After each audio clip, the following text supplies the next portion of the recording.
बिस्मिल्लाहिर्रहमानिर्रहीम। जॾो तुंहिंजो नाम बाझब ओॾियाई मङा, जॾो तुंहिंजो नाम बाझब ओॾियाई मङा, रिय थंभे रिय थूणिए, तूं छपर तूं छांव, आऊं कुॼाड़ो कहां तोखे मालूम सबकी। अस्सलामु अलैकुम मुंहिंजा तमामु नाज़रीन, उमेद करियां थी तव्हां सभु बिल्कुलु ठीकु हूंदव। खोड़ सारियूं दुआऊं अवां सभिनीनि जे लाइ, नेक तमन्नाऊं अवां सभिनीनि जे लाइ। आऊं अवां जी पंहिंजी मेज़बान ताहिरा जो हुयो प्रोग्राम अवां जो पंहिंजो सुबुह महिराण साण खणी आऊं मौजूदु आहियां। हैव अ गुड मॉर्निंग, सुबुह सुबुह जो सलाम अवां सभिनीनि खे सुबुह महिराण जे हिन मंच तां क़बूल पवे। नाज़रीन, ही मंच अवां जो पंहिंजो, हीअ अङण अवां जो पंहिंजो आहे, प्रोग्राम अवां जो पंहिंजो। सुबुह महिराण प्रोग्राम में दिलि जी गहराई सां मां भली कार बि चवां थी। जुमे जो ॾींहुं आहे त जुमे जूं अवां सभिनीनि खे खोड़ सारियूं मां मुबारकूं ॾियां थी। जुमे जो ॾींहुं यकीननि तमामु ख़ूबसूरत ॾींहुं थींदो आहे ऐं पूरे माना हफ़्ते जे स्केजुअल में नंढो मूंखे ॾींहुं लॻंदो आहे, कमकार जे हवाले सां मतिलबु नंढो बि ॾींहुं हुजे थो त हिकु ब्रेक बि मिलंदो आहे अवां सभिनीनि खे, असां सभिनीनि खे। ऐं उन ब्रेक जो मक़सदु इहो हूंदो आहे त ज़ाहिरी ॻाल्हि आहे, नमाज़ जो वक़्तु हूंदो आहे त उहो वक़्तु नमाज़ जाइ ते गुज़रे थो, इबादत में गुज़रंदो आहे त ॾाढो सुठो लॻंदो आहे। अॼु जो ॾींहुं ॿुधायो वञे पियो त तमामु घणो गरम आहे। कल्ह जो जेको ॾींहुं हुयो उहो माना पूरे साल जो हिकु ॾींहुं तमामु वॾो ॾींहुं थींदो आहे, त कल्ह जो ॾींहुं जेको हुयो उहो पूरे साल जो सभ खां वॾो ॾींहुं हुयो। ऐं कल्ह जे ॾींहं ते गर्मी बि तमामु घणी हुई। माना सिंध जो कहिड़ो बि इलाइक़ो हुजे, तव्हां मोबाइल ते वेही करे फोरकास्ट चेक कयो ऐं जिथे बि अवां मौजूदु आहियो त अवां कल्ह तमामु घणी गर्मी महसूसु कई हूंदी। उन ई तरह अॼु बि तमामु घणी गर्मी आहे, सो घरनि में महफ़ूज़ रहिजो, पंहिंजो ख़्यालु कजो। तमामु घणो नाज़रीन हिन पूरे प्रोग्राम सां साथ मौजूदु आहे प्रीमियम डस्ट जो, बैठक प्रीमियम डस्ट। बैठक सिर्फ़ु हिकु ब्रांड जो नालो न आहे, बल्कि इहा असांजी धरती जे सभ खां अहम हिकु इदारे जो नालो आहे। उहो ज़िंदगी खे आहिस्तगीअ सां गुज़ारणु, गॾु थियणु ऐं ख़ालिस महिमान नवाज़ी खे वंडण जी अलामत आहे। सो हिन बैठक प्रीमियम डस्ट जे स्पॉन्सरशिप सां पंहिंजे प्रोग्राम जी तरफ़ अॻियां वधां थी। गर्मी पद जो मूं ज़िक्र कयो पिए, हर साल ॿुधायो वञे थो त गर्मी वधे थी ऐं क्लाइमेट एक्शन ते जॾहिं बि असां को बि सेमिनार अटेंड कयूं था, का बि कॉन्फ्रेंस हुजे थी, का ट्रेनिंग हुजे थी जंहिंमें असांखे क्लाइमेट जे हवाले सां ॼाण मिले थी, त ख़बर पवंदी आहे त हर साल जेकॾहिं गर्मियूं वधनि थियूं त उनजे पोयां कहिड़ा कारण आहिनि। असां जेकॾहिं पंहिंजे आस पास ॾिसूं था त ॿेलनि जी कटाई आहे, वणनि जी कटाई आहे, प्लास्टिक जो तमामु घणो यूज़ आहे ऐं इंडस्ट्रीज़ जो जेको दूंहों आहे या जेको बि माना ख़ारिज उहो मटीरियल थिए थो, उनजे पूरो असरु आहे असांजे एनवायरनमेंट ते। नासिर पंवर साहब एनवायरमेंटल एक्सपर्ट आहिनि, उहे प्रोग्राम में हिन वक़्तु शामिल आहिनि, उन्हनि खे वेलकम चवां थी। हेलो जी सर, अस्सलाम वालेकुम। सर तव्हांखे भली कार चऊं था, कीअं आहियो तव्हां, ठीकु आहियो? महिरबानी। माशाल्लाह, ज़बरदस्त। अच्छा सर, असां हर साल जेको आहे न इहे रिपोर्ट्स ॾिसूं था त गर्मी वधे थी ऐं क्लाइमेट एक्शन ते जॾहिं बि नज़र पवे थी त इहा ख़बर पवे थी त कोताहियूं ज़ाहिरी ॻाल्हि आहे असांजूं पंहिंजूं ई आहिनि। छा चवणु चाहींदव? जी बिल्कुलु, जीअं तव्हां चयो त जीअं सिंधी में चवणी आहे त पंहिंजे वॾे जो वेझ न तबीब। हा त बिल्कुलु। असांजो जेको आहे तरक़ीअ जो मॉडल या तरक़ीअ जे नाले में जेका असां तबाही कई आहे ऐं जेको फितरत जो हिकिड़ो तवाज़ुन हो उन में बिगाड़ आंदो आहे, त उनजी ज़ाहिर हाणे क़ीमत असां अदा कयूं पिया। ऐं जेको हुजणु खपे हिकिड़ो आलमी उसूल, जीअं तव्हां चयो ॿेलनि जे हवाले सां, त कंहिं बि मुल्क जे मजमूई एराज़ी जो 25% एराज़ी ते ॿेला हुजणु खपनि। जी हा। त उन हवाले सां असां ॾिसूं था त असां वटि सूरत हाल इंतिहाई ख़राबु आहे। ऑफिशियली असांखे 4 खां 5% ॿुधाया था वञनि ॿेला पाकिस्तान में, पर हक़ीक़त में उहे उन खां बि घटि आहिनि। त ॿियो जेको आहे असांजे ज़मीन जो इस्तेमालु आहे, उन में तब्दीलियूं आहिनि ऐं उन में जेको असां जेको जीअं चयो त असां वटि अर्बनाइज़ेशन तमामु घणी पई थिए, शहरनि जी जेका आबादी आहे उन में इज़ाफ़ो थिए पियो। ऐं जिते अॼु खां 10-15 साल अॻे तव्हांखे वेजिटेशन मिलंदी, प्लांटेशन मिलंदी या वणकारी मिलंदी, उते अॼु तव्हांखे कांक्रीट जा स्ट्रक्चर मिलंदा। त ऐं ॿियो इहो आहे त जेको असांजो जेको जीअं डेवलपमेंट जो जेको मॉडल आहे उहो हाईली अनसस्टेनेबल आहे, गैर पाइदार आहे। जॾहिं दुनिया सॼो जो हाणे ॻाल्हि करे थी त तव्हां पाइदार तरक़ीअ जे हवाले सां कमु कयो, त तव्हांखे जेका ही वसीला आहिनि असांखे वटि अमानत आहिनि ईंदड़ नसुलनि जी, असांखे उन्हनि खे मुंतक़िल करणा आहिनि बहितर हालत में। त उन हवाले सां असां वटि जेको कंज़म्पशन कल्चर आहे, कंज़्यूमर कल्चर आहे, त वधि खां वधि असां जेके नेचुरल रिसोर्सिस आहिनि उन्हनि खे असां डिग्रेड कयूं था। असांजूं ढंढूं ॾिसो, ढोरा ॾिसो, दरिया ॾिसो, उहे बि असां वटि गदलाइण जो शिकार आहिनि। त इहे असांजूं ग़लति पॉलिसियूं ऐं ग़लति जेका प्लानिंग आहे उनजे करे ई असां भोगे रहिया आहियूं ऐं हर साल गर्मी पद जा नवां रिकॉर्ड ठही रहिया आहिनि। हाणे तव्हां ॾिसो त असां वटि सिंध में कंहिं दौर में सिर्फ़ु कुझु मख़सूस ज़िला हुआ या इलाइक़ा हुआ अपर सिंध जा जिते 50 डिग्री सेंटीग्रेड थींदो, पर हाणे इहो तक़रीबन अपर सिंध हुजे, विचोलो हुजे या लाड़ हुजे, सिंध जे सभिनी ज़िलनि में गर्मी पद तक़रीबन 50, 51, 52 अची रहियो आहे। उनमें तव्हां ॾिसो त असां जेके घर ठाहिया आहिनि, जेके असांजूं कंस्ट्रक्शन जेके आहिनि, तमीरात आहिनि, ऑफिसूं आहिनि, घर हुजनि, जेको बि आहे त उनमें असां तमामु घणो जेको अॻे असां वटि हूंदो हो त उनमें रोशनीअ जो ख़्यालु रखियो वेंदो, हवा जो ख़्यालु रखियो वेंदो हो। त तव्हांखे हर वक़्तु माना बिजली खपे ऐं बिजली असां वटि आहे कोन। ऐं त असांजूं जेके एयर कंडीशन्स आहिनि, असां वटि जेके गाॾियुनि जो इस्तेमालु आहे, इहो सॼो कार्बन इमिशन में असांजो अख़राज आहे। त इहो बि असां वटि हिनखे ॾिसणु खपंदो ऐं असांजो जेको रवायती जेको ट्रेडिशनल जेको आर्किटेक्चर हो उनखे असां जीअं हैदराबाद में मंघ हूंदा हुआ, ठीकु आहे, त उहे मंघ उन्हनि जी क्लाइमेटिक कंडीशन जे करे ई असां ठाहिया हुआ।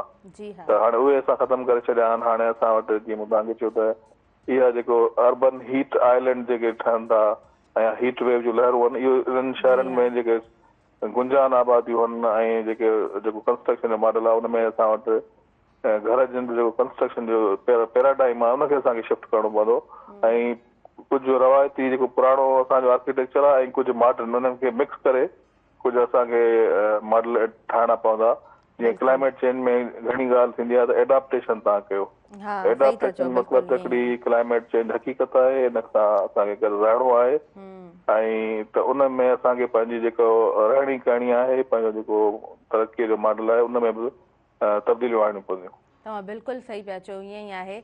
अच्छा, असां जेको आहे न माहौल दोस्त थियणु विसरी विया आहियूं ऐं पंहिंजा आस पास ॾिसजनि त उहे पुराणा घाटा वण उहे बि असांखे कटियल नज़र ईंदा आहिनि।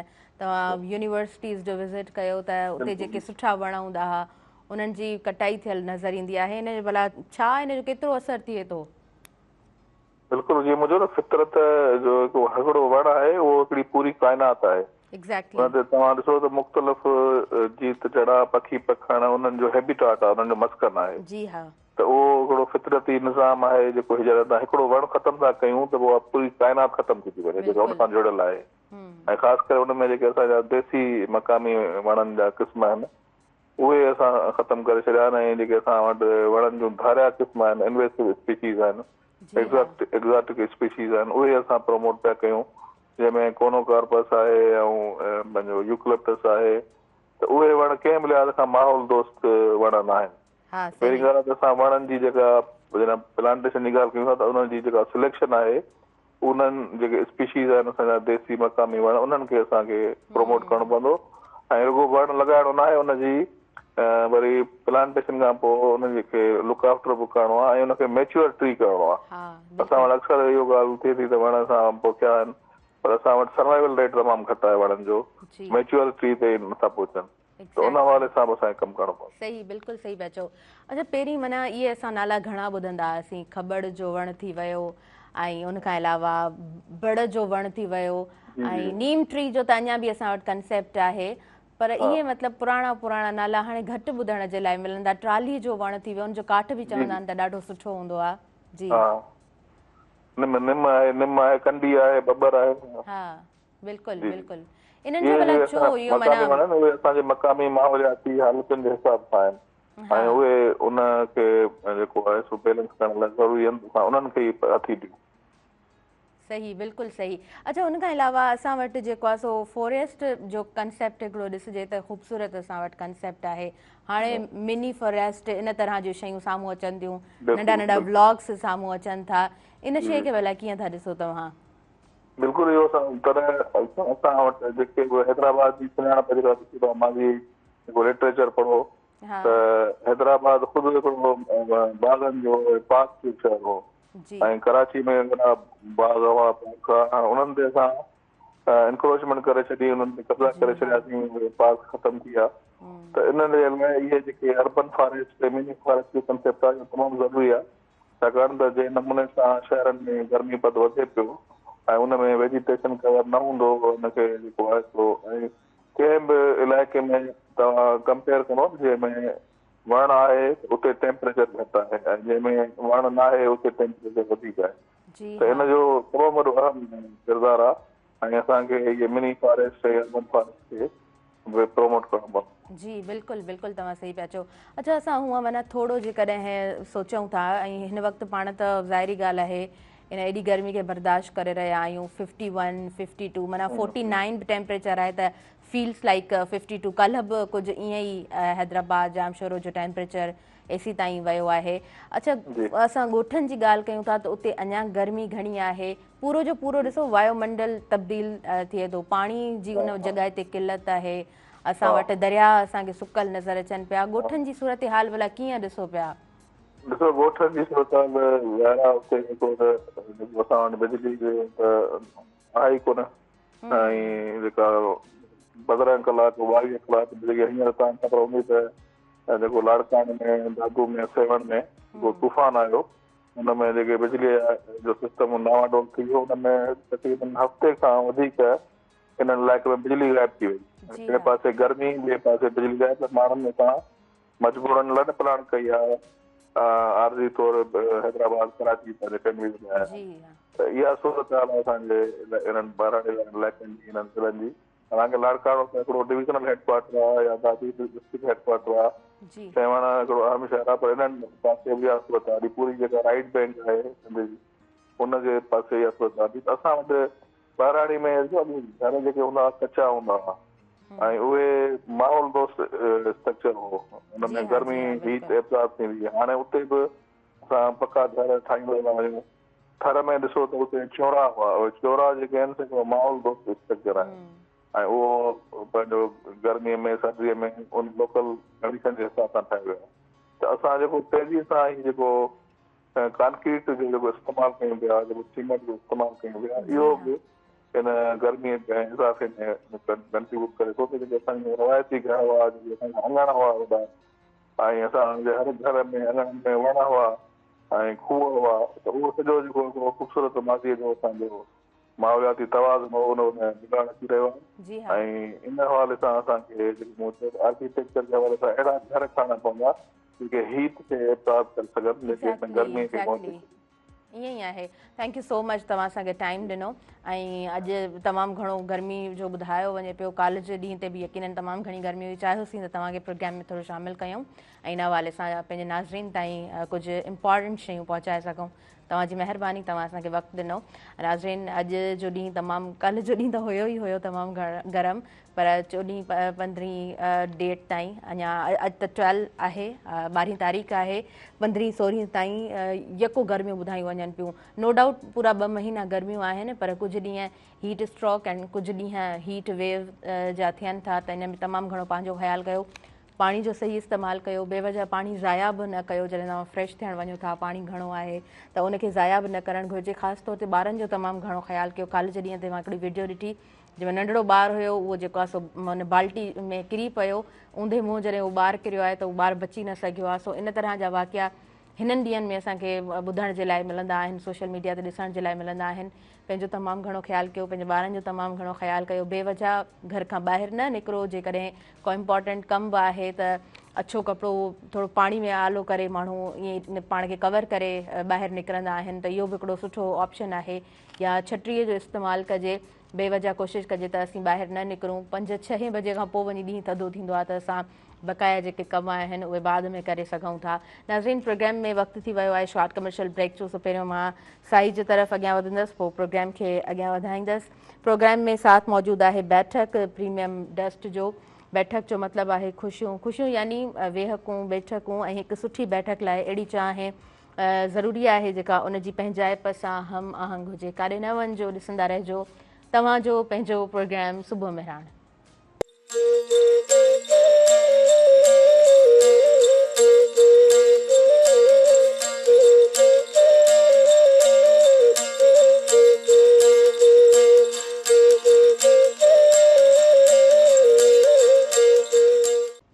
नाज़रीन सभिनी ॾिसंदड़नि खे आउं ॿीहर वेलकम चवां थी तव्हांजे पंहिंजे प्रोग्राम सुबुह मेहराण में नंढड़ो ब्रेक हुयो ऐं ब्रेक खां पोइ असां वापसि अची चुका आहियूं। सुबुह मेहरान प्रोग्राम ही मंच अव्हां जो पंहिंजो ऐं जुमे जो प्रोग्राम आहे। जुमे जो अव्हां सभिनीनि खे ॿीहर मां खोड़ सारियूं मुबारकूं ॾियणु चाहींदमि। दुरूद पाक असांजे आका हज़रत मोहम्मद मुस्तफ़ा सल्लल्लाहु अलैहि वसल्लम जिन ते जिन जे सदक़े में ही कुल काइनात ख़लकी वई। ऐं यकीनन जुमे जो ॾींहुं असांखे परहेज़गारी जो उहो दर्स ॾींदो आहे। जुमे जे ॾींहं ते ई असां जेको आहे सो पंहिंजा सभु कमकार थोरा पासे ते रखी इबादत खे बि सुठो वक़्तु ॾींदा आहियूं। ऐं उहो जुमे जो ॾींहुं ई हूंदो आहे जंहिं ॾींहं ते जॾहिं असां थोरो पंहिंजे कमनि खां असांखे स्पेस मिलंदो आहे ऐं घर खे ॾिसंदा आहियूं त घर जो माहौल बि थोरो तब्दील लॻंदो आहे। वरी जेकॾहिं रंधिणे ॾे नज़र कंदा आहियूं ऐं कुझु माना सुठो कुकिंग जे लाइ मिलंदो आहे उन ॾींहं ते कुक थियल फूड मिलंदो आहे त उहो जुमे जो ॾींहुं माना हूंदो आहे त कुझु स्पेशल हुजे थो। माना अलाह जो शुक्र आहे, अलाह पाक हर माण्हू खे सभु कुझु ॾिए थो ऐं रोज़ी उन रब जे हथ में हूंदी आहे। को बि इंसानु बुख कोन मरंदो आहे ऐं हर को सभु कुझु खाए थो। पर इहो माना स्पेशल जुमे जो ॾींहुं थोरो लॻंदो आहे त तव्हां घर में ॾींहं जे टाइम ते कुझु न कुझु स्पेशल ठाहींदा आहियो। त इहा बि जुमे जे ॾींहं जी हिकिड़ी स्पेशलिटी ज़रूरु आहे। अच्छा नाज़रीन, सुबुह मेहरान प्रोग्राम में साथ मौजूदु आहे बैठक प्रीमियम डस्ट जो। ही फौरी तौर ते गहरो सुनहरी रंग ॾिए थी ऐं हिकु मज़बूत भरपूर ज़ाइको पेश करे थी। बैठक प्रीमियम डस्ट जे हिन साथ सां हिन सहकार सां पंहिंजे प्रोग्राम जी तरफ़ अॻियां वधां थी। ऐं हिन वक़्तु असांखे असांजा महिमान जेके आहिनि उहे जॉइन करे चुका आहिनि। पहिरियों नंबर सीट ते जनाब असां सां गॾु कारी मोहम्मद अली साहब मौजूदु आहिनि ऐं कारी मोहम्मद अली साहब जिन कारी त आहिनि ई आहिनि माशाअल्लाह, पर उन्हनि जो आवाज़ बि ॾाढो सुठो आहे। ॾाढे सुहिणे अंदाज़ सां नातिया कलाम पढ़नि था ऐं मुख़्तलिफ़ स्क्रीन्स ते तव्हां इन्हनि खे ॾिसंदा रहो था। तव्हांखे भली कार चवंदा कारी साहब। ठीकु आहियो, ख़ुशि आहियो? माशाअल्लाह, जुमे जूं अव्हां खे इलाही सारियूं मुबारकूं हुजनि। ऐं ॿियो नंबर निशस्त जे असां सां तशरीफ़ फरमा आहे खदीजा खलील। खदीजा, मैं आपको वेलकम कहती हूँ। कैसी हैं आप? ठीक हैं माशाअल्लाह। खदीजा खां बि नातिया कलाम ॿुधंदासीं, कारी साहब खां बि ॿुधंदासीं। जी कारी साहब, छा ॿुधाईंदव, कीअं स्टार्ट कंदव? बिस्मिल्लाह। सल्लल्लाहु अलैका या रसूल अल्लाह वसल्लम अलैका या हबीब अल्लाह। सल्लल्लाहु अलैका या रसूल अल्लाह वसल्लम अलैका या हबीब अल्लाह। है शुक्र तेरा तूने मुझे इतना दिया है शुक्र तेरा तूने मुझे इतना दिया है। मुझ जैसे गुनहगार पे ये कैसी अता है। मुझ जैसे गुनहगार पे ये कैसी अता है। गुन गाऊं न कि तू ही मेहरबान है मौला, बंदा तो गुनहगार है तू रहमान है मौला। सल्लल्लाहु अलैका या रसूल अल्लाह वसल्लम अलैका या हबीब अल्लाह। ऐ मेरे मौला मौला मौला मौला, ऐ मेरे मौला मौला मौला, अपना हरम दिखा दे दोनों जहां के मालिक। अपना हरम दिखा दे दोनों जहां के मालिक।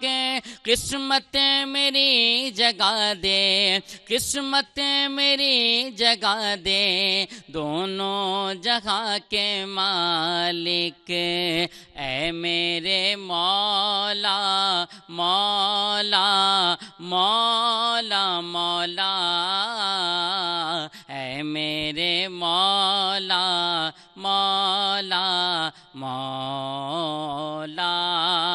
बरसों से आरज़ू है तैबा की जोस्तजू है। बरसों से आरज़ू है हम सब की जोस्तजू है। एक बार ही दिखा दे, एक बार ही दिखा दे दोनों जहां के मालिक। اے میرے مولا مولا مولا مولا، اے میرے مولا مولا مولا، آفات کی ہے زد میں میرا وطن خدایا، آفات کی ہے زد میں میرا وطن خدایا، آفات سے بچا دے آفات سے بچا دے، دونوں جہاں کے مالک اے میرے مولا مولا مولا مولا، اے میرے مولا مولا مولا، عشق نبی کی خوشبو قریائے جام میں رکھ دے، عشق نبی کی خوشبو قریائے جام میں رکھ دے، الفت میں دل بسا دے الفت میں دل بسا دے، دونوں جہاں کے مالک اے میرے مولا مولا مولا مولا، اے میرے مولا مولا مولا۔ سبحان اللہ، ماشاء اللہ ماشاء اللہ۔ خدیجہ آپ کیا سنا رہی ہیں؟ بسم اللہ کیجیے۔ میرا گدا میرا منگتا، میرا غلام آئے، میرا گدا میرا منگتا، میرا غلام آئے، خدا کرے کبھی طیبہ سے یہ پیام آئے، خدا کرے کبھی طیبہ سے یہ پیام آئے،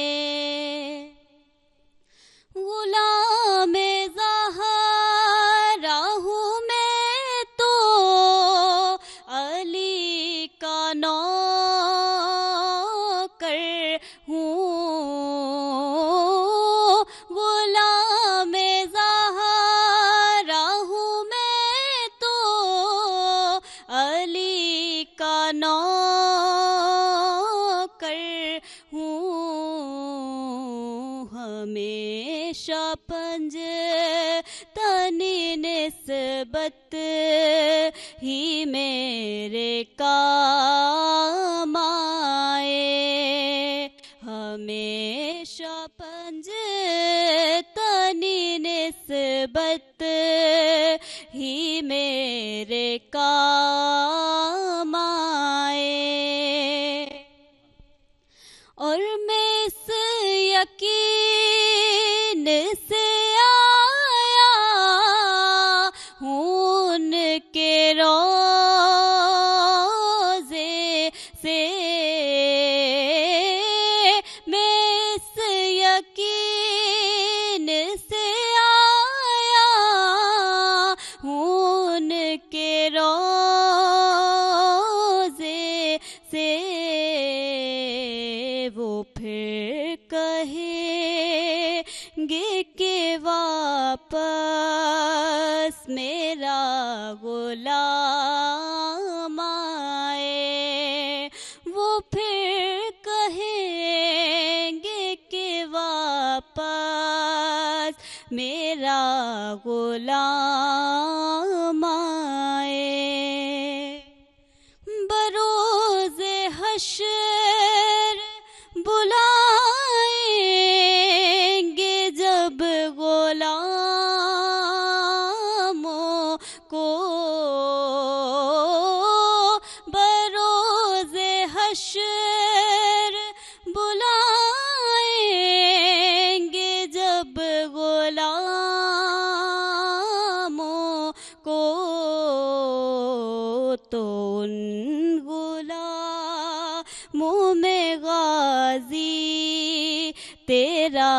बिना माए तो उन गुलामों में गाजी तेरा भी नाम आए। खुदा करे कभी तैबा से ये पयाम आए।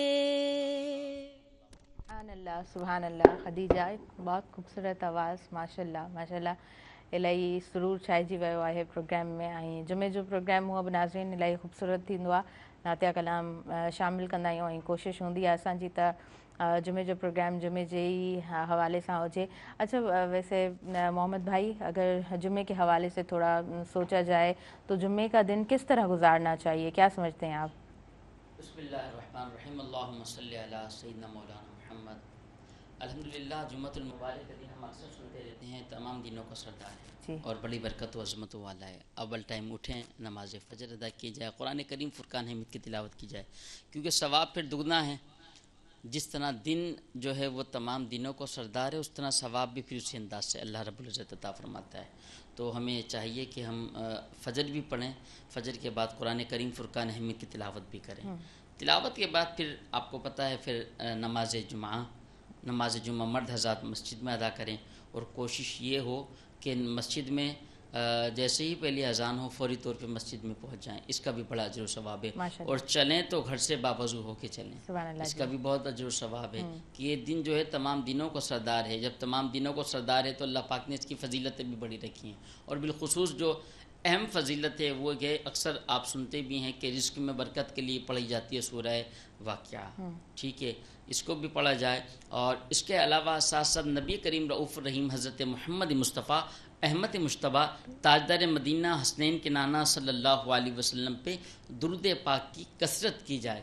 और जुम्मतुल मुबारक के दिन मैं पढ़ रहा था कि जुम्मतुल मुबारक के दिन दुरूद पाक पढ़ने की फजीलत ये है कि जब कोई बंदा नबी करीम सल्लल्लाहु अलैहि वसल्लम की बारगाह में कसरत और मोहब्बत शौक़ के साथ दुरूद शरीफ पढ़ता है तो आका नामदार ताजदार वसल्लम उस पर खुसूसन करम फरमाते हैं। सुभान अल्लाह जी, माशाल्लाह।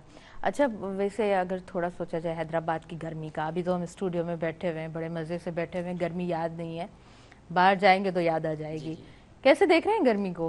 आपने कहा ना कि अभी हम स्टूडियो में बैठे हैं, बाहर जाएंगे तो गर्मी जब पता नहीं क्या क्या याद दिला देती है वो तो। हाँ, सही जब बात बंदा बाहर जाता है ना गर्मी में, हाँ। तो जैसे कि आपने भी शुरू में इंट्रो में कहा कि हीट स्ट्रोक है और पानी का भी इस्तेमाल करें और एहतियाती तदाबीर भी आपने बताया, तो भी तमाम कोशिश करें कि एहतियाती तदाबीर भी अपनाएं। ये भी जो है सर्द और गर्म, ये सब उस रब की तरफ से। हाँ, तो अल्लाह पाक इन आजमाइशों से जो है, इन मामला से अल्लाह पाक हम सबको आसानियाँ अता फरमाएं। कोशिश करें कि अपने घरों में रहें, निकलें तो बाद नमाज असर निकलें, नमाज असर के निकलें, क्योंकि जुम्मतुल मुबारक का दिन भी है। ज़ाहिर सी बात है, नमाज जुम्मा आप अदा करने जाएंगे, नमाज जुम्मा अदा करने जाएँ तो वो भी एहतियात से जाएँ, रुमाल रख के जाएँ। और इसके साथ साथ जो है अपना ख़ास ख्याल भी रखें और दुआ करते हैं अल्लाह करीम आप सबको मज़ीद बरकत अता फरमाए। आमीन आमीन। बिल्कुलु, मौसम जॾहिं बि मौसमूं चेंज थियनि थियूं त उहे उन रब जे तरफ़ खां असांखे जेको आहे न हिकिड़ो इम्तिहान बि ज़रूरु आहे, पर असांजी पंहिंजियूं बि इलाही कोताहियूं आहिनि, असांजी पंहिंजियूं बि इलाही ग़लतियूं आहिनि। सॼो जेको वायुमंडल तब्दील थियो आहे, हिन में इंसान जूं कोताहियूं ज़रूरु आहिनि। सो बसि कोशिशि कजे त असां जेतिरो थी सघे, पाणी जो ॾिसो केॾो वॾो इशू आहे, ऐं तव्हां थोरो जेको आहे न उन्हनि इलाइक़नि जो सोचो। मिसाल जे तौर ते बदीन जी ॻाल्हि कजे थी, इहे पासा उहे आहिनि जिथे माना माण्हू सफ़ा पुछड़ीअ ते रहंदड़ आहिनि ऐं उन्हनि जो दारो मदार वरी बि पाणीअ ते हूंदो आहे। पाणी कोन्हे को त ज़ाहिरी ॻाल्हि आहे कुझु बि कोन्हे, ऐं पाणी ते ज़िंदगियूं जेको आहे सो उहे मुश्तमिल हूंदियूं आहिनि। पाणी असांजी बेसिक नीड आहे, पाणी खे सही तरह इस्तेमालु करणु घुरिजे। ऐं सुठो पाणी जिथे तव्हांखे अवेलेबल नथो मिले त उते कोशिशि कयो त तव्हां उहो पाणी जेको आहे सो भले तव्हांखे किथे थोरो मुशक़त सां परे वञिणो पवे, पर उहो पाणी तव्हां वठी अचो ऐं उहो पाणी पियो, छो त पाणी सां ई ज़ाहिरी ॻाल्हि आहे सुठो पाणी माण्हू नथो वापराए त हुन सां बीमारियूं थियनि थियूं। हिन टाइम ते तव्हां ॾिसो हॉस्पिटल्स बि जेकॾहिं अलाह माफ़ी ॾिए सभिनी खे रब साईं सिहत नसीब फरमाए, पर इतफ़ाक़ सां तव्हांजे अस्पताल बि वञणु थींदो हुजे त हॉस्पिटल्स भरियल आहिनि। सो गर्मियुनि में तमामु घणो ईअं थींदो आहे, ॿार जल्दी बीमार थी पवंदा आहिनि, वॾी उमिरि जा घर जा भाती जेके आहिनि उहे बि जल्दी बीमार थी पवनि था, पर असां माना यूथ मेंबर्स यंग जेके आहिनि उहे बि ॿाहिरि उन्हनि जो अचणु वञणु थिए थो त गर्मी लॻण जा चांसिस त हूंदा ई आहिनि। सो कंहिंखे बि जेकॾहिं गर्मी जो बि अटैक थिए थो, हीट स्ट्रोक जो उन ते असरु थी वञे थो त उनखे पहिरियों त थधी छांव में रखो, ऐं उल्टियूं वग़ैरह थियनि थियूं उन माण्हू खे त उनखे पासीरो लेटाए छॾियो, छो त उहा जेको सो वोमिट जेका उहो माण्हू करे थो उहा वापसि उनजे गुर्दनि ताईं न पहुचे। त इहे जेके आहिनि से नंढियूं नंढियूं त पंहिंजूं जेको आहे सो कोशिशूं ज़रूरु करणु घुरिजनि। नाज़रीन, असां साइज तरफ़ अॻियां वधंदासीं। ब्रेक शो टाइम थी वियो आहे ऐं प्रोग्राम में साथ मौजूदु आहे बैठक प्रीमियम डस्ट जो। ऐं बैठक प्रीमियम डस्ट हिकु प्रीमियम डस्ट जो मख़सूस मेलाप जेको फौरी तौर ते घाटो रंग, सुठी खुशबू ऐं सुठो ज़ाइक़ो फ़राहम करे थो। काॾे न वञिजो, ॾिसंदा रहिजो सुबुह मेहरान।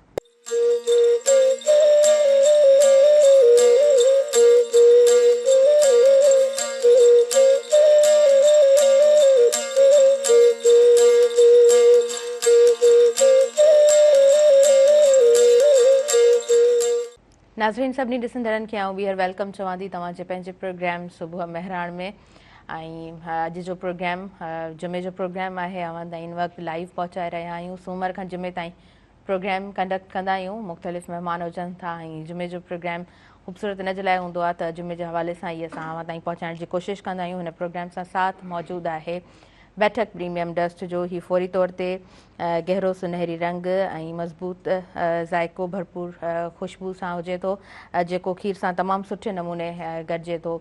नाज़रीन, इन साथ सां, इन सहकार सां प्रोग्राम जी तरफ़ अॻियां वधूं था। कारी मोहम्मद अली साहब असां सां गॾु प्रोग्राम में तशरीफ़ फरमा आहिनि। ख़दीजा असां सां गॾु मौजूदु आहे। सो घणो टाइम नथा वठूं, पहिरीं ख़दीजा जी तरफ़ हलूं था ऐं ख़दीजा खां पहिरियां नातिया कलाम ॿुधणु चाहींदमि। फिर मोहम्मद भाई आपसे भी नातिया कलाम सुनेंगे। जी बिस्मिल्लाह।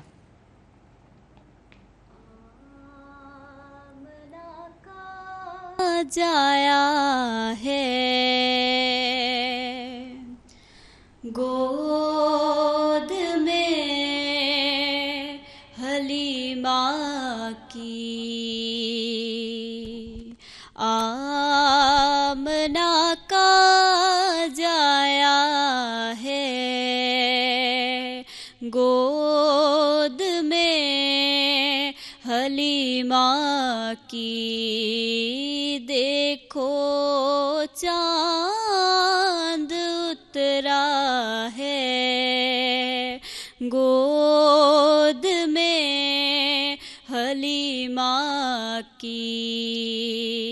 अल्लाहू अल्लाहू अल्लाहू अल्लाहू, हर अदा निराली है मुस्तफा के बचपन की, हर अदा निराली है मुस्तफा के बचपन की, मौजज़ात वाला है गोद में हलीमा की, मौजज़ात वाला है गोद में हलीमा की। और झुक गया है खुद काबा आमदे पायंबर पर, झुक गया है खुद काबा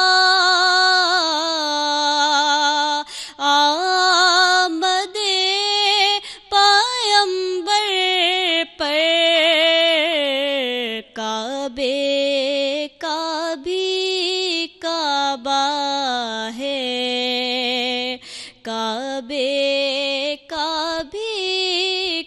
کعبہ ہے گود میں حلیمہ کی فرش بھی فدا جس پر عرش بھی فدا جس پر فرش بھی فدا جس پر عرش بھی فدا جس پر ایسا ماہ طیبہ ہے ایسا ماہ طیبہ ہے گود میں حلیمہ کی چاند تارے شرمائے دیکھ کر رخ روشن چاند تارے شرمائے دیکھ کر رخ روشن نور کا وہ تارا ہے نور کا وہ تارا ہے گود میں حلیمہ کی اللہ اللہ اللہ اللہ سبحان اللہ جی ماشاء اللہ इलाही ख़ूबसूरत नात ऐं यकीनन नातिया कलाम जॾहिं बि इंसानु ॿुधे थो त उन जो जेको सुरूर आहे उन में इंसानु गुम थी वेंदो आहे ऐं इहो जेको आहे सो चयो वञे थो त हिकिड़ो शर्फ़ बि हुजे थो न इंसानु जॾहिं बि उन महफ़िल में हुजे थो ऐं तव्हां उन महफ़िल जे आदाब सां उन्हनि नातिया कलाउनि में जॾहिं गुम थी वञो था त दिली दिल में हिकिड़ो ज़िक्र बि हली रहियो हूंदो आहे जेका पिणु हिकु इबादत आहे जी मोहम्मद अली साहब आपसे नातिया कलाम सुनेंगे बिस्मिल्लाह कीजिए सय्यदना व मौलाना मुहम्मद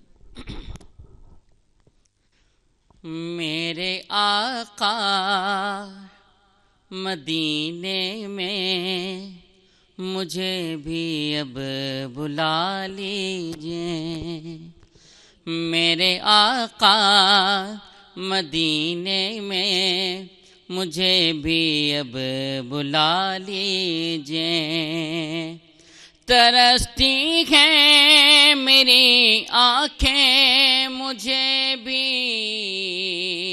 रोज़ा दिखा दीजिए मेरे आका मदीने में मुझे भी अब बुला लीजिए महकती हैं वो राहें जिनसे आका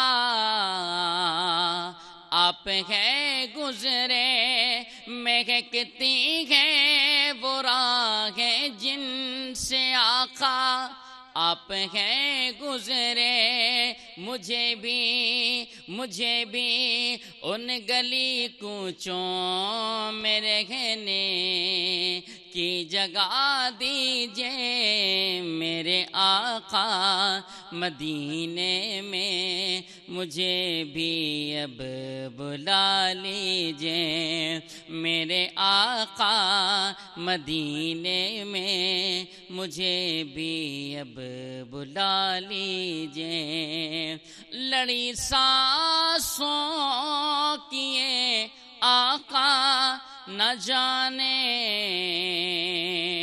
कब बिखर जाए लड़ी आँखों लड़ी सांसों किए आका न जाने کب بکھر جائیں بلا لیجئے مدینے اور بلا لیجئے مدینے اور قدموں میں بسا لیجئے میرے آقا مدینے میں مجھے بھی اب بلا لیجئے اور دکھوں نے گھیر رکھا ہے غموں کی دھوپ ہے سر پر دکھوں نے گھیر رکھا ہے غموں کی دھوپ ہے سر پر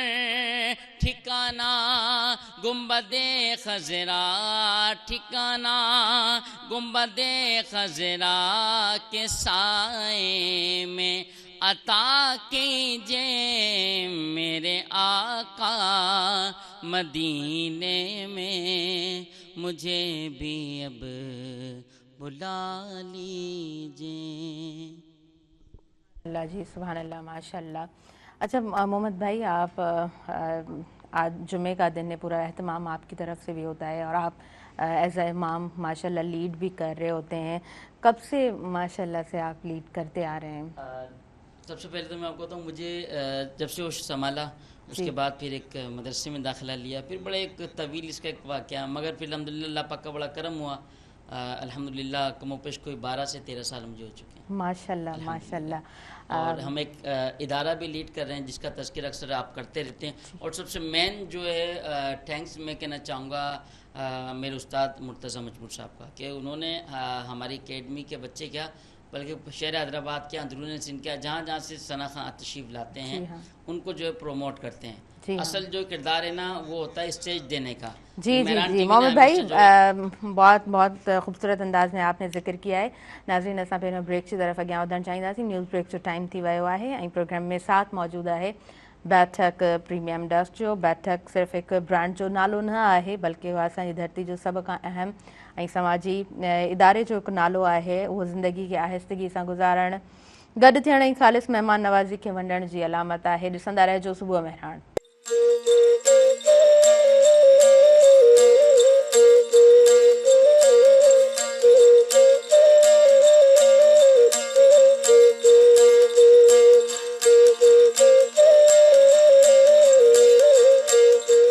नाज़रीन, सभिनी ॾिसंदड़नि खे ॿीहर भलीकार चवां थी तव्हांजे पंहिंजे प्रोग्राम सुबुह मेहरान में। नंढो ब्रेक हुयो ऐं ब्रेक खां पोइ असां वापसि अची चुका आहियूं प्रोग्राम में। सुबुह मेहरान प्रोग्राम सां साथ मौजूदु आहे बैठक प्रीमियम डस्ट जो। बैठक प्रीमियम डस्ट ज़बरदस्त चांहि आहे, ही फौरी तौर ते गहरो सुनहरी रंग ॾिए थी ऐं हिकु सुठो ज़ाइको, भरपूर ज़ाइको पेश करे थी, जेको खीर सां तमामु सुठे नमूने गॾिजे थो। हिन साथ सां हिन सहकार सां पंहिंजे प्रोग्राम जी तरफ़ अॻियां वधूं था ऐं ॿ नातख़्वान असांजे प्रोग्राम में मौजूदु आहिनि। बरकातुल इस्लाम इस्लामिया अकेडमी ॾाढी सुठी अकेडमी आहे जंहिंमें केतिरा ई ॿार अचनि था ऐं क़ुर पाक जी तालीम बि हुजे थी ऐं उते नातिया कलाम बि सिखनि था। हिकिड़ी तरबियत हुजे थी, ॿारनि जी सुठी तालीम हूंदी आहे। ऐं जुमे जे हवाले सां जॾहिं बि असां ज़िक्र कंदा आहियूं त मोहम्मद अली साहब सां बि असांजो कॉन्टेक्ट हूंदो आहे, उन्हनि जा केतिरा ई अकेडमी जा ॿार बि अचनि था। जी मोहम्मद भाई, मैं चाहूँगी कि अकेडमी के हवाले से भी थोड़ी बात करें और हम जुम्मे के हवाले से भी थोड़ा जिक्र करेंगे। और हम हमेशा चाहते हैं कि न्यू टैलेंट अपीयर हो प्रोग्राम में, और एक जब स्क्रीन मिलती है तो जाहिर सी बात है वो इंसान बहुत और अच्छे तरीके से चाहता है कि काम करे। मैं चाहूँगी कि इस हवाले से थोड़ी बात करें। जी बिस्मिल्लाहिर्रहमानिर्रहीम। सबसे पहले तो मैं आपको बता रहा था ब्रेक से पहले कि स्टेज मिलना, मंच मिलना जो है वो बहुत मुश्किल होता है। हाँ। अल्हम्दुलिल्लाह यहाँ शहर हैदराबाद में जो है एक तो सबसे पहले सैटेलाइट चैनल हमें मिला, और इतना बड़ा सैटेलाइट चैनल जहाँ के अल्हम्दुलिल्लाह पूरी इंतज़ामिया, पूरी टीम जो है नए टैलेंट को प्रमोट करने में साथ देती है। बसा औकात ऐसा होता है एक बंदा साथ देता है, यहाँ एक वाला सिस्टम है ही नहीं मेहरान टीवी पे अल्हम्दुलिल्लाह। मुझे खुद 2014 से अब तक अल्हम्दुलिल्लाह साथ हूँ। उस साथ का वजह यही है कि अल्हम्दुलिल्लाह यहाँ की टीम, यहाँ के तमाम अहबाब, तमाम यहाँ के ऑनर, यहाँ के तमाम जो लोग हैं بہت پیارے ہیں, بہت اچھے انداز سے نئے ٹیلنٹ کو پروموٹ کرتے ہیں, بھلے قاری ہو, نعت خواں ہو, عالم دین ہو, یا قاریہ ہو, عالمہ ہو, نعت خواں میل ہو فیمیل, سب کو الحمدللہ یہاں پر پروموٹ کیا جائے. آج الحمدللہ میں بتاتا چلوں کہ اسی مہران ٹیلی ویژن سے ثنا خواں پڑھ کر جب ان کا آغاز ہوتا ہے اور پڑھ کر وہ نجی چینل پہ جا کے ایک اچھی کارکردگی پیش کرتے ہیں, ان کی جھجک اور جس انداز سے پڑھنا چاہیے, یعنی کہ سمجھ لیں ایک طرح سے ٹریننگ ہو رہی ہے نا جی, یہاں پہ. برکات الاسلام اکیڈمی ٹریننگ نہیں دے رہی, اصل جو ٹریننگ ہے وہ مہران ٹی وی بھی دے رہا ہے الحمدللہ. مہران ٹی وی سے بچے پڑھ کر بہت سارے مقابلے میں انہوں نے ون کیا ہے, اور یہاں سے کئی ثنا خواں جو ہے گئے ہیں. جی جی ماشاءاللہ. اب آپ بھی ماشاءاللہ سے کافی اسکرینز پر اب آپ کی اپیئرنس ہوتی ہے, تو شروعات آپ کی بھی یہیں سے ہوئی تھی؟ میرا آغاز بھی الحمدللہ یہیں سے ہوا, اور آج جو کراچی کے مختلف ٹی وی چینلز پر میں جاتا ہوں, نجی چینلز پر, اس میں ایک مین کردار جو ہے, اگر آپ شروع میں نے نام لے دیا تھا, آپ سمجھتے ہیں کہ کون ہو سکتا ہے. میرے باس, ان کے بڑی مہربانیاں ہیں, ان کے ریفرنس سے کئی مرتبہ الحمدللہ آگے بڑھنے کا موقع ملا اور بڑھ چکا ہوں. اب تو ایسا لگتا ہے کہ کسی چینلز پہ میں جاتا ہوں نا, ایسا لگتا ہے کہ شاید میں ان کی ٹیم کا حصہ ہوں. اس طرح سے میرے ساتھ بیہیو کرتے ہیں, ان کا اس طرح سے جو ہے وہ انداز ہوتا ہے. اس کی وجہ یہ کہ آغاز میرا بھی یہیں سے ہوا. پورا حیدرآباد والے دیکھ رہے ہیں, بلکہ پورے سندھ والے, پورے پاکستان والے دیکھ رہے ہیں, ان سب کو میں بتاتا چلوں یہ حافظ محمد علی نقشبندی کا جو آغاز ہوا ہے میڈیا کے حوالے سے, وہ سب سے پہلا مہران ٹی وی سے ہوا, اور آج تک الحمدللہ ہم مہران ٹی وی کے ساتھ ہیں, اور جب تک دم میں دم انشاءاللہ ہم مہران ٹی وی کے ساتھ جڑے رہیں گے. جب بھی کہتے ہیں کہ اگر آپ کو کامیابی چاہیے تو محنت آپ کی ہوگی, اور جڑے رہنا آپ کو مہران ٹی وی کے ساتھ. ہاں جی بالکل بالکل, بڑے اچھے انداز میں آپ نے بات کی ہے. خدیجہ, آپ کی طرف آگے بڑھنا چاہوں گی. خدیجہ آپ بتائیں, ماشاءاللہ سے آپ کا تعلق بھی اسی اکیڈمی سے ہے, کس طرح آپ نے اکیڈمی کو دیکھا ہے؟ اکیڈمی میں ایک تو سکھانے والے بہت اچھے ہیں, ان کا انداز بہت اچھا ہے, اور سب سے بڑی چیز یہی ہوتی ہے کہ سکھانے والا ہمیں کیسے بیہیو کرتا ہے ہمارے ساتھ. صرف سکھانا ہی اس کا کام نہیں ہوتا, اس کا بیہیو بھی بہت زیادہ میٹر کرتا ہے. تو ان سب کا ہی اکیڈمی میں بہت زیادہ اچھا بیہیو ہے, اور اچھی بہت ایک ماحول بہت اچھا ہے, تو اس لیے بہت آسانی ہوتی ہے سیکھنے. زبردست زبردست. جی محمد بھائی, اب آپ سے نعتیہ کلام سننا چاہوں گی, بسم اللہ کیجئے. جی بسم اللہ. اللہم صلی علی سیدنا مولانا محمد صلی اللہ. میری الفت مدینے سے یوں ہی نہیں, میرے آقا کا روضہ مدینے میں ہے. میری الفت مدینے سے یوں ہی نہیں, میرے آقا کا روضہ مدینے میں ہے.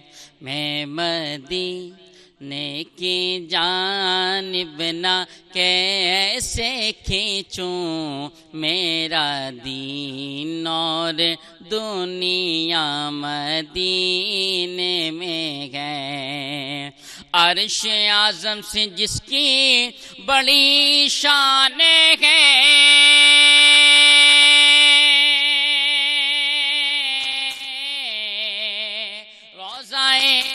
مصطفیٰ جس کی پہچان ہے, روضہ مصطفیٰ جس کی پہچان ہے, جس کا ہم پلہ کوئی محلہ نہیں, ایک ایسا محلہ مدینے میں ہے. میری الفت مدینے سے یوں ہی نہیں, میرے آقا کا روضہ مدینے میں ہے. پھر مجھے موت کا کوئی خطرہ نہ ہو,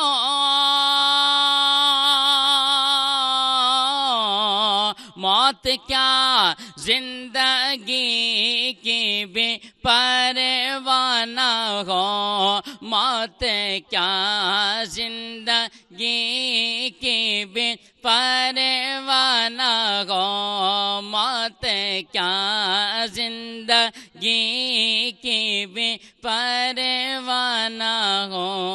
काश सरकार एक बार मुझसे कहें, अब तेरा जीना मरना मदीने में है, मेरी उल्फत मदीने से यूं ही नहीं, मेरे आका का रोज़ा मदीने में है। जब नजर सुए तैबा रवाना हुई, साथ दिल भी गया, साथ जान भी गई, साथ दिल भी गया, साथ जान भी गई। मैं मुनीर अब रहूँगा यहाँ किस लिए, मेरा सारा असासा मदीने में है। सुबहान अल्लाह जी, सुबहान अल्लाह, माशाअल्लाह। नाज़रीन, जून ऐं जुलाई जा 2 महीना ऐं यकीनन 2 महीना मोकलूं हुजनि थियूं, तव्हां घणे खां घणो पंहिंजे ॿारनि खे टाइम ॾींदा हूंदव। ऐं असां चाहींदा आहियूं त जॾहिं तव्हां हिन प्रोग्राम खे ॾिसो था त असां हिन प्रोग्राम खे ख़ूबसूरत बणाया अव्हां जे लाइ पेश करे सघूं। ऐं जुमे जे ॾींहं ते ख़ासि तौर ते हिन तरह जो प्रोग्राम इन जे लाइ बि असां अरेंज करे रहिया हूंदा आहियूं त माना हिकिड़ी तालीमात में इहे सभु शयूं शामिलु थींदियूं आहिनि। सभु शयूं ठीकु हूंदियूं आहिनि, माना सुबुह जो ॿार जेकॾहिं मोकलूं आहिनि त सुबुह जे टाइम ते ख़ासि तौर ते ॻोठनि में ईअं हूंदो आहे त ॿार स्कूल न पियो वञे त उते जेकॾहिं घर में पढ़ाई वारो माहौल आहे ऐं माइट चाहींदा त असांजो ॿारु पढ़े त मॉर्निंग टाइम में ट्यूशन पढ़ी रहिया हूंदा आहिनि। को ट्यूटर ईंदो आहे, को घर में मास्तर ईंदो आहे, पाड़े वाड़े जा ॿार कंहिं हिकु घर में गॾु थियनि था ऐं ॿार पढ़नि था। सभु शयूं पढ़ाई सभु एक्टिविटीज़ सही आहिनि पंहिंजी जॻह ते, पर इस्लामी तालीम पंहिंजे मज़हब जी जेका तालीम आहे उहा ज़रूरु पंहिंजे ॿार खे ॾिजे। छो त ज़ाहिरी ॻाल्हि आहे मज़हब जी तालीम में जेके आहे उहे नॉर्म्स ऐं इथिक्स बि अची वेंदा आहिनि। ॿार हर तरह जेको आहे उहो सिखी रहियो हूंदो आहे, आदाब सिखी रहियो हूंदो आहे, अख़लाक सिखी रहियो हूंदो आहे, उते तहज़ीब बि सिखी रहियो हूंदो आहे। त इहे सभु शयूं ज़रूरी हूंदियूं आहिनि। स्कूल तालीम एजुकेशन सभु शयूं ठीकु आहे, पर उनजी कनेक्टिविटी पंहिंजे मज़हब सां ज़रूरु हुजणु घुरिजे। इहा हिकिड़ी ॾाढी सुठी लर्निंग हूंदी आहे ऐं स्टार्टिंग में ज़ाहिरी ॻाल्हि आहे जेको ॿारु सिखे थो उहो ज़िंदगी जे आख़िरी स्टेज ताईं उहे सभु शयूं खणी वेंदो आहे। असां केतिरा ई माण्हू अहिड़ा ॾिसंदा आहियूं जिन खे इलाही वॾियूं डिग्रियूं हूंदियूं आहिनि, डिग्रीज़ पंहिंजी जॻह ते, पंहिंजा स्टेटस पंहिंजी जॻह ते, पर उहा जेकॾहिं उन में उहे इथिक्स ऐं उहे नॉर्म्स जॾहिं नज़र न ईंदा आहिनि न पोइ ॾाढो दुख थींदो आहे त हिन समाज में माना तव्हां पैसो त कमाए था वञो, सोसाइटी में तव्हां पंहिंजो हिकिड़ो स्टेटस त रखो था, पर इहे शयूं जेकॾहिं शायदि उहे तव्हांजी तरबियत में उहे तालीम में मिसिंग आहिनि त पोइ सुठो कोन लॻंदो आहे। माना उहो शइ उनजो जेको इम्पैक्ट हूंदो आहे उहो सुठो कोन वेंदो आहे। त यकीनन अव्हांजी कोशिशि हूंदी, अव्हांजा पंहिंजा ॿार आहिनि त अव्हां चाहींदा हूंदव त उन्हनि खे असां तालीम तरबियत हर तरह सां जेको आहे सो उन्हनि खे हिकिड़ो सुठो एनवायरमेंट ॾियूं। ऐं माइटनि जो कमु बि इहो हूंदो आहे, तव्हां वॾा भाउ आहियो, भेण आहियो, त तव्हांजो बि हिकिड़ो रोल आहे, तव्हां ॿारनि खे कीअं पंहिंजे भाइरनि खे भेणनि खे तरतीब सां हलायो था, कीअं तव्हां उन्हनि जो हिकिड़ो सुठो साथ ॾियो था। इहे शयूं इम्पॉर्टेंट हूंदियूं आहिनि ऐं तमामु ज़ाहिरी ॻाल्हि आहे तमामु घणियूं इम्पॉर्टेंट आहिनि, ज़रूरी आहिनि। ऐं गर्मी तमामु घणी आहे, मां वरी बि ज़िक्र करणु चाहींदमि ऐं बार बार असां इहो ज़िक्र करियूं पिया त पंहिंजो तमामु घणो ख़्यालु रखो, डिहाइड्रेशन खां पंहिंजो पाण खे बचायो, पाणी जो इस्तेमालु कयो ऐं हरू भरू घणो थधो पाणी पीअण बि सही कोन हूंदो आहे। कॾहिं कॾहिं काफ़ी माण्हू अहिड़ा हूंदा आहिनि जिन खे इलाही घणो थधो पाणी वणंदो आहे, सो उहो घणो थधो पाणी पीअण बि असांजी हेल्थ जे लाइ सुठो कोन हूंदो आहे। तव्हां ॿाहिरां अचो था ऐं जल्दी सां घणो थधो पाणी पी था छॾियो त उन सां जेको आहे सो काफ़ी सारा अहिड़ा केसिस बि ॾिसण जे लाइ मिलिया आहिनि। जल्दी सां दिमाग़ ते असरु थी वेंदो आहे, या तव्हां फ्रेश थी अचो था, जल्दी सां पखे जे साम्हूं वेही था रहो या एसी वारे कमरे में हलिया वञो था, त हिन मौसम में जेको आहे उहे हेल्थ इशूज़ थी रहिया हूंदा आहिनि। सो इन्हनि शयुनि खां थोरो गुरेज़ कयो ऐं पाणी जो सुठो इस्तेमालु कयो, नमकियात जो सही इस्तेमालु कयो, फास्ट फूड खां पंहिंजो पाण खे थोरो डे टाइम में त स्पेशली पंहिंजो पाण खे बचायो, अवॉइड कयो। सिंपल सुठो फूड, घर जो फूड जेको आहे उहो खाइजे, ॾाढो ज़रूरी रहंदो आहे। सादो खाधो चवंदा आहिनि त सुठो हूंदो आहे। ठीकु आहे, कॾहिं कॾहिं असांखे स्पाइसी फूड बि वणंदो आहे, ॿाहिरि जो खाधो बि असांखे क्रेविंग बि थींदी आहे, पर हिन मौसम में फ्रूट्स जो इस्तेमालु करणु घुरिजे। उहो जेको फास्ट फूड ते तव्हां पैसो था मतिलबु इस्तेमालु कयो, विञायो था, मां त चवंदसि उन खां सुठो आहे त तव्हां सुठा फ्रूट्स इस्तेमालु कयो। मौसम जा जेके फ्रूट्स आहिनि उहे तव्हां खाओ। ऐं मैंगो जी सीज़न आहे, मैंगो त जेको आहे न उहो किंग आहे हिकिड़ो सभिनीनि फ्रूट्स में, त उनजो इस्तेमालु यकीननि सुठो हूंदो आहे। हर को मैंगो खे त पसंदि कंदो आहे। त सुठा फ्रूट्स खाओ, सुठो खाधो खाओ, सिंपल खाधो खाओ, सुठो पाणीअ जो इस्तेमालु कयो ऐं बेवजह घर खां ॿाहिरि न निकिरो। गर्मी जो टाइम आहे, कोई हर भरू निकिरणु बि न चाहींदो आहे, पर 2-3 कम जेकॾहिं रहिजी वञनि था त इट्स ओके, उहे बाद में असां पोइ करे सघूं था। ऐं हर माना घणी एमरजेंसी आहे, तव्हां ॿाहिरि वञो था त अछो कपिड़ो मथे ते रखो, उनजो इस्तेमालु कयो, छटरी जो इस्तेमालु कयो था त उहो अञा वधीक सुठो आहे। त इन्हनि नंढियुनि नंढियुनि शयुनि जो ख़्यालु रखणु घुरिजे। ॿारनि जो तमामु घणो ख़्यालु रखणु घुरिजे। ऐं तव्हांजा जेके वॉशरूम्स आहिनि, तव्हां जेके जिथे तव्हां पाणी भरे स्पेशली रखो था, त उन्हनि जा दरवाज़ा कोशिशि कंदा कयो बंदि करे छॾींदा कयो। उहे जेके बि बकेट्स, बाल्टियूं, टब्स वग़ैरह जेके बि तव्हां भरे रखो था, उन्हनि खे ढके छॾींदा कयो। ॿारनि खे ख़ासि तौर ते उन जॻह ते न वञणु ॾियो। मां वरी बि ज़िक्र कंदमि, मूं कल्ह बि हिकिड़ो केस ॾिठो हो, उहो बांग्लादेश जो हुयो, पाकिस्तान जो कोन हुयो, पर हुयो त हिकिड़ो नंढिड़ो ॿारु, हिकु जान हुई जेका ईअं ई ज़ाया थी वई। ईअं ॾिसंदा आहियूं, माना लास्ट ईयर मूंखे यादि आहे त असांजे पंहिंजे पाड़े में बि इन तरह हिकिड़ो केस थियो हो त ॿारड़ो ख़बर कोन पई, माइटनि खे, माउ खे निंड अची वई ऐं उहो ॿारु वियो आहे ऐं वञी करे उन पाणी जी बाल्टी में उन टब में किरी पियो आहे ऐं उन ॿार जी ज़िंदगी ख़तमु थी वई। त इहे केसिस असीं ॾिसंदा आहियूं। सो पंहिंजो ऐं पंहिंजनि प्यारनि जो तमामु घणो ख़्यालु कजो। असां पंहिंजे प्रोग्राम जी तरफ़ अॻियां वधूं था ऐं नातिया कलाम असां ॿुधंदासीं। खदीजा असां वटि मौजूदु आहे। सो आख़िर में खदीजा खां मां नातिया कलाम ॿुधंदसि। नाज़रीन, हिन पूरे प्रोग्राम सां जेको साथ मौजूदु रहियो उहो मीज़ान बैठक प्रीमियम डस्ट जो साथ मौजूदु रहियो।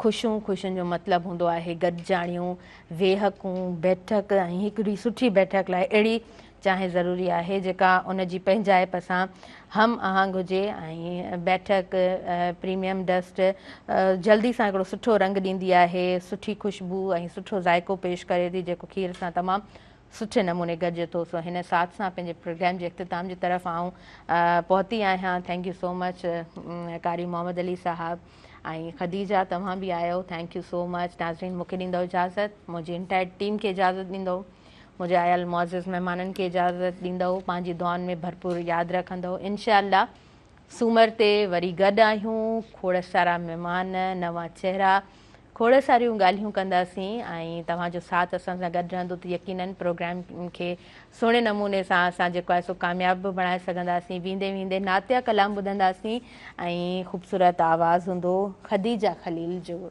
जी बिस्मिल्लाह। बांधे हाथों की मेरी लाज निभाए रखना, बांधे हाथों की मेरी लाज निभाए रखना, मेरे सरकार मेरी बात बनाए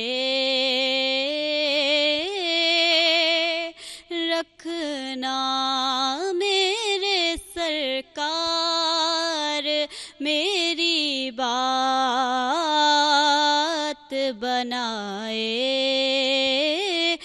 रखना। झिड़कियाँ सहने के काबिल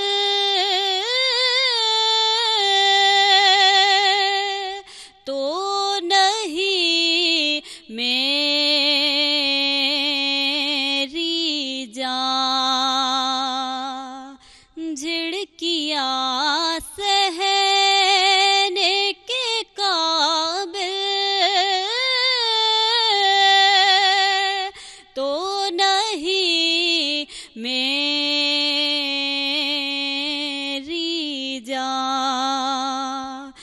مجھ کو بے درد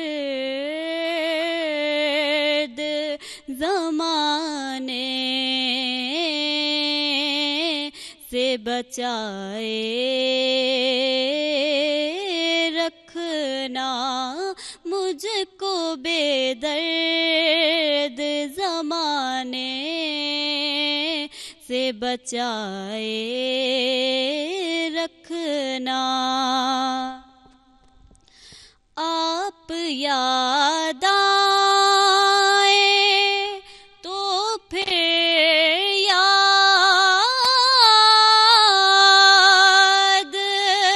نہ آئے کوئی. آپ یاد آئے تو پھر یاد نہ آئے کوئی. غیر کی یاد میرے دل سے بھلائے رکھنا. غیر کی یاد میرے دل سے بھلائے رکھنا. تیرا کہلاتا ہوں تو لوگ مجھے جانتے ہیں. تیرا کہلاتا ہوں تو لوگ مجھے جانتے ہیں. تیرا ہوں میں مجھے اپنا ہی بنائے رکھنا. تیرا ہوں میں مجھے اپنا ہی بنائے رکھنا. میرے سرکار میری بات بنا